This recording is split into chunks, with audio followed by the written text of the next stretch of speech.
Salve pessoal, seja muito bem-vinda, seja muito bem-vindo. Hoje a gente vai falar um pouquinho sobre movimento retilíneo uniforme, tá? A gente vai começar hoje a desvendar esse movimento, que é o movimento mais básico que a gente tem na física, né? Na parte de cinemática, tá? E hoje a gente vai chegar na famosa equação do sorvetão, tá? Mas nada de decorar, né? Como o título mesmo diz aí do vídeo, né? Nós vamos ver a função horária do espaço para um movimento retilíneo uniforme, mas isso vai além do decorar, né? Apenas saber o que é aquele x igual a x0 mais vt, né? Você vai entender realmente o que aquela equação está dizendo, tá? Mas antes da gente começarmos a nossa aula, eu queria pedir para você que se inscreva aqui no canal, né? Curta o vídeo e, claro, ative o sininho para ficar por dentro de todo o conteúdo que a gente vai abordar aqui. E, claro, esse conteúdo vai ajudar você aí na sua preparação para o Enem, para outros vestibulares e, claro, para a sua vida de um modo geral, tá bom? Então, sem mais delongas, bora para a nossa lousa, para a gente fazer todo o raciocínio aqui por trás desse movimento e a gente, enfim, chegar na função horária desse movimento. Bora lá comigo. Bom, pessoal, aqui está a nossa lousa, né? E como eu sempre falo, né? Toda vez que a gente for começar um estudo em física, a gente vai ter que começar a falar sobre referencial, tá? Então, eu vou adotar um referencial aqui, como o próprio nome do movimento já diz, né? Um referencial retilíneo, tá? Ele não vai existir curvas aqui. Eu vou chamar de eixo X. E vamos utilizar o Sistema Internacional de Medidas. Esse X vai ser medido em metros, tá? E aqui a gente tem a origem dele, né? Então, valores para a direita aqui, eu vou dizer que está crescendo, e valores para a esquerda são decrescentes, né? No caso aqui, a direita seria 10, 20, 30, 40 metros, tá? Então, são valores positivos. Você é o cara que vai observar o movimento, certo? E vai fazer análise dele, e a partir dessa análise a gente vai conseguir chegar na função horária. Então, o que é que está acontecendo? Você, como observador, está aqui, ó, observadorzinho parado, analisando o movimento. E você tem duas coisas. Você consegue ver aqui o nosso referencial, né, de espaço, tá? E você também tem um relógio na sua mão que você consegue medir o tempo, tá? Então a gente tem dois eixos aqui, né? O de espaço e de tempo, tá bom? Então bora lá.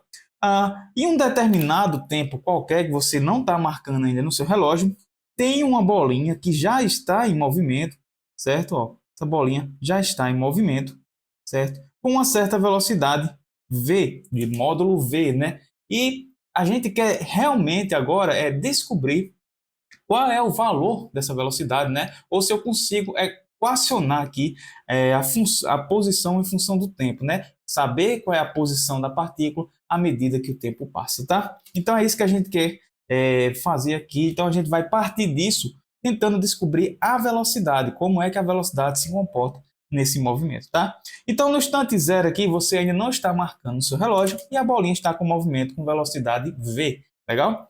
Quando ela passa aqui na posição, sei lá, de 10 metros, tá?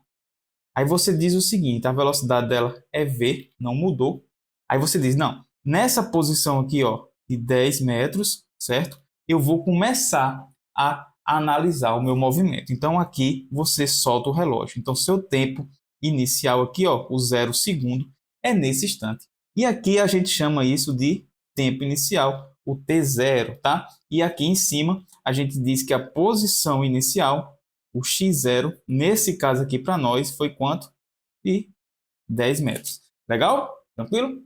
Então a gente tem a posição inicial e o tempo inicial, que é justamente quando você soltou o relógio, né? Então perceba que a gente tem dois eixos agora, né? O eixo do tempo, que vai ser medido em segundo, e o eixo da posição. E você consegue visualizar os dois. Você decide o seguinte, que a cada segundo que se passar no seu relógio, você vai olhar no nosso referencial do espaço e ver qual é a posição daquela bolinha, né? Então, bora lá.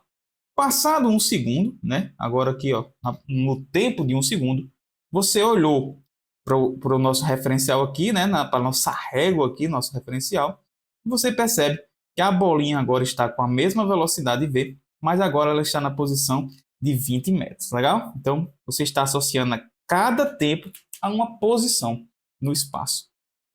E você continuou. Após mais um segundo, ou seja, 2 segundos agora, você percebeu que a bolinha, né, estava com a mesma velocidade, mas agora na posição de 30 metros. tá? Então, associou a posição 30 ao tempo de 2 segundos. Mais uma vez, você fez essa análise, né? No instante de 3 segundos, você percebeu agora que a nossa bolinha aqui, né? Nosso objeto em movimento, com a mesma velocidade, estava na posição de 40 metros. Legal? De novo, você olhou mais uma vez para o relógio, viu que era 4 segundos e a nossa bolinha agora estava na posição, vou desenhar aqui, na posição com a mesma velocidade, na posição de 50 metros, né? Associamos aqui essa posição ao tempo de 4 segundos. E agora, passado mais um segundo, ou seja, no segundo 5 segundos, né, do início da sua análise, você decide que vai parar aqui a sua análise, você vai desligar o seu relógio, né? Então, esse aqui, 5 segundos, será o tempo final para a gente. E você olha lá no nosso referencial e a bolinha estava na posição de 60 metros, né? Então, você associou esse tempo aqui de 5 segundos, né, à nossa bolinha aqui, que estava com a velocidade v. Legal? Então, essa posição aqui agora, para a gente, é o x final, que é quem? A posição de 60 metros. Legal? Beleza. Então, percebam, as grandezas aqui envolvidas, né? A gente tem a posição inicial, que foi de 10 metros aqui, né? Ó. O tempo inicial, que foi no instante 0 segundo, quando você soltou o relógio. Temos a posição final, que é onde terminou a nossa análise, a posição de 60 metros. E o tempo final é justamente o quanto demorou o seu relógio ligado, né? Que foram 5 segundos nesse caso, né? Perceba uma coisa, a gente consegue associar cada instante de tempo a uma posição no nosso referencial, concorda comigo? Certo? Então vamos fazer uma tabelazinha aqui, ó, para a gente analisar melhor. Eu consigo extrair daqui uma tabela. Que tabela? De tempo, medido em segundo, e de posição, que depende do instante de tempo que eu estou olhando, né? Isso em metros, tá? Então, a gente pode escrever essa tabelazinha aqui, beleza? Como assim, professor? Quais são os tempos que a gente tem? É 0, 1, 2, 3, 4 e 5 segundos, concordam? Nosso tempo durou isso, a nossa análise durou 5 segundos. E as posições? Ora, não começa do zero. A gente começou no tempo zero, a posição era de 10 metros, né? Então, no tempo zero, a posição era 10 metros. No tempo de 1 segundo, a posição era 20 metros. No tempo de 2 segundos, 30. E assim por diante, até chegar na posição de 60 metros, que foi a nossa posição final. Beleza? Tranquilo até aqui, né? Então, conseguimos extrair uma tabelazinha. Essa é uma forma da gente conseguir analisar o que está acontecendo nesse movimento. Tranquilo? A gente vai ver outras formas, né? Então, a gente começa sempre analisando o macro, né? Que é o mais difícil, que é a gente observar o fenômeno que está acontecendo aqui, fazer uma análise aqui do experimento, né? Que foi esse movimento dessa bolinha em 5 segundos percorrendo essa distância, né? E a gente está extraindo informações agora, primeiro nessa tabela, né? De tempo e posição. Mas existe outra forma, né? Se eu estou relacionando cada tempo desse com uma posição e uma única posição, eu consigo extrair daqui um gráfico, né, de posição por tempo, concordam? Então eu posso vir aqui, ó, e construir um gráfico. Que gráfico é esse, professor? Um gráfico de posição por tempo, né? Vamos desenhar os eixos aqui, ó. Eixo do tempo na horizontal, né? A nossa variável independente, que não depende de outra. E no eixo vertical, a posição x de t, que é a nossa variável dependente. A posição que eu me encontro depende do instante de tempo que eu estou olhando no meu relógio. Certo? Isso medido em metros no sistema internacional. E agora a gente fazer ligações de pontos, né? A gente tem, ó, os tempos 0, 1, 2. Deixa eu fazer mais juntinho aqui, né? Para dar 0, 1, 2, 3, 4 e 5. E claro, continuaria, só que a nossa análise foi até o instante 5, né? E as posições que a gente tinha era qual? Era de 10, 20, 30, 40, 50 e 60, 60 metros, né? Então a gente tem 10, 20, 30, 40, 50 e 60 ali no finalzinho, né? Então no instante zero, no tempo zero, eu estava na posição qual? Na posição 10. Então eu parti daqui. Legal? No tempo de 1 segundo, eu estava na posição 20. Então, vem aqui, ó. Beleza? No tempo de 2 segundos, eu estava na posição 30. No tempo de 3 segundos, na de 40. No tempo de 4 segundos, a de 50. E no tempo de 5 segundos, eu estava na posição 60. Concordam? Se a gente unir todos esses pontos, né, a gente vai formar o quê? Uma reta. Legal? Então, o gráfico de um movimento retilíneo uniforme que a gente está analisando, certo? Ele sempre vai ser uma reta, cara, beleza? E essa reta, a gente conhece a equação de uma reta já, né? E a gente já vai analisar ela. Mas o que é que eu quero que vocês percebam? Ó, concordam que esse ponto aqui, ó, eu vou destacar, esse ponto aqui em cima, ele tem o tempo final, né? É os 5 segundos. A gente descer aqui, ó, tempo final, 5 segundos. E a posição final, né? O x final do nosso movimento. Concorda?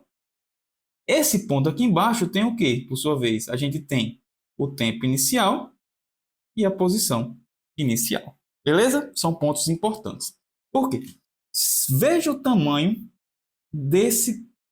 dessa distância aqui, né? Ó, daqui para cá, a gente tem a variação de tempo, né? O nosso ΔT. Quanto de tempo decorreu da nossa análise, né? E a gente sabe que ΔT nada mais é na física do que final menos inicial. No caso aqui é tempo final menos o tempo inicial.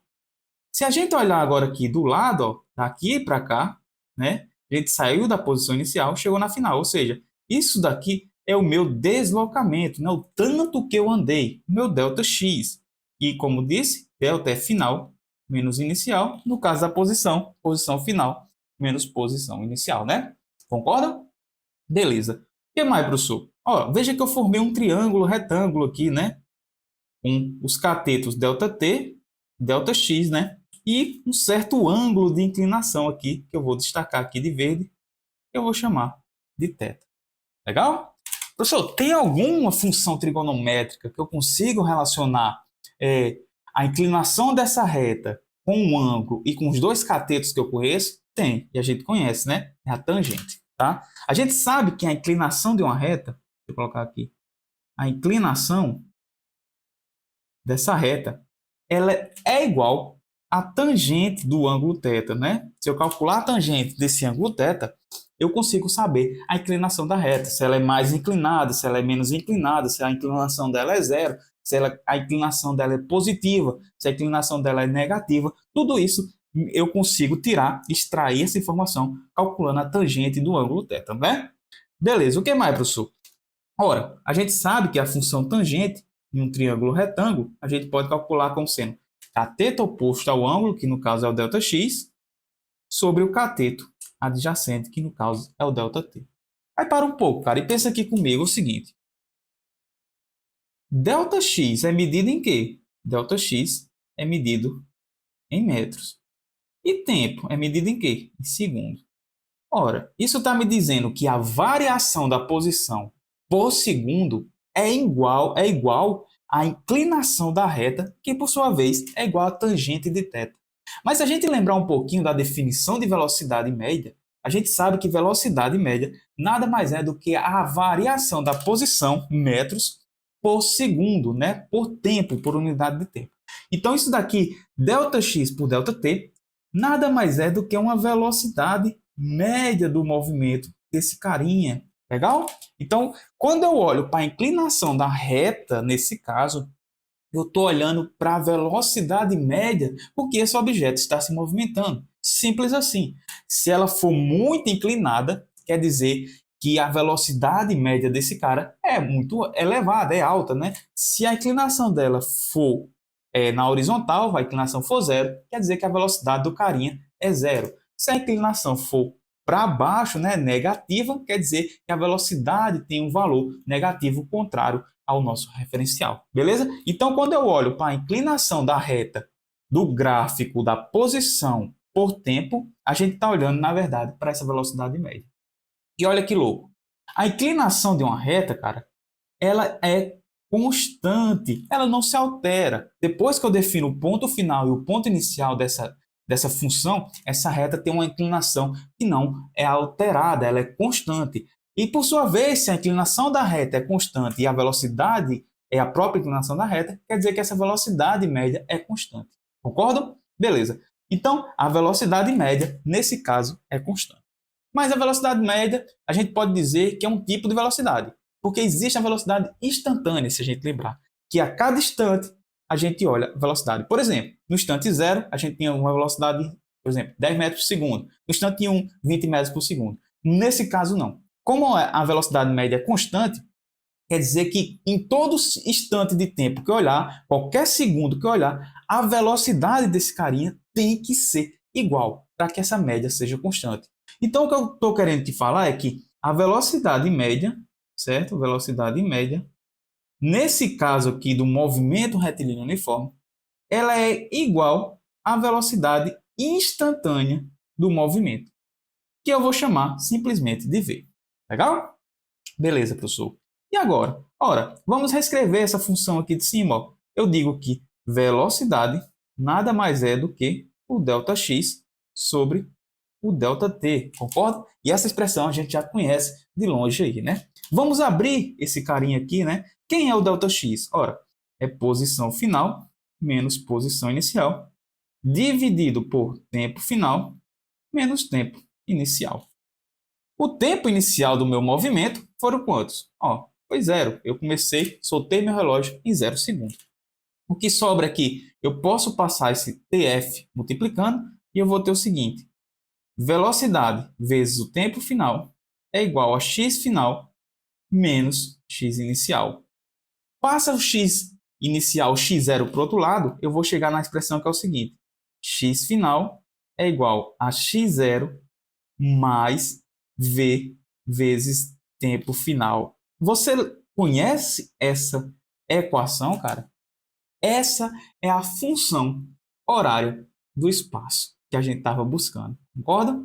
Então veja que a partir de uma análise do nosso experimento aqui, que foi esse carinha em movimento, né? A gente percebeu, conseguiu tirar alguns dados, formar tabela e gráfico, e desse gráfico a gente conseguiu relacionar as características, né, como a inclinação da reta, e extrair a função horária do espaço para esse movimento. Então perceba, vai além do que você decorar o x igual a x0 mais vt, né? O s igual a s0 mais vt, né? Isso daqui está dizendo, cara, o seguinte, ó, posição final, ela é igual ao quê? A posição inicial, certo? Mais v vezes ΔT. Vamos fazer uma análise aqui melhor. Isso daqui já é a nossa função horária, beleza? Como a gente encontra. Isso está dizendo, ó, x0 é constante. A posição inicial, onde eu comecei a analisar o movimento, por exemplo, nesse caso aqui é 10 metros, à medida que o tempo passa, não vai mudar. Eu saí de 10 metros, isso é constante. A velocidade, como a gente acabou de discutir, também é constante. No movimento retilíneo uniforme, a velocidade é constante. Então, a posição final desse objeto ela é diretamente proporcional ao tempo final, ou seja, o ΔT de tempo, né? O tanto que a gente analisou, o tanto de tempo que passou nesse movimento, concorda? Mas eu quero que a gente perceba outra coisa aqui, ó. Deixa eu destacar.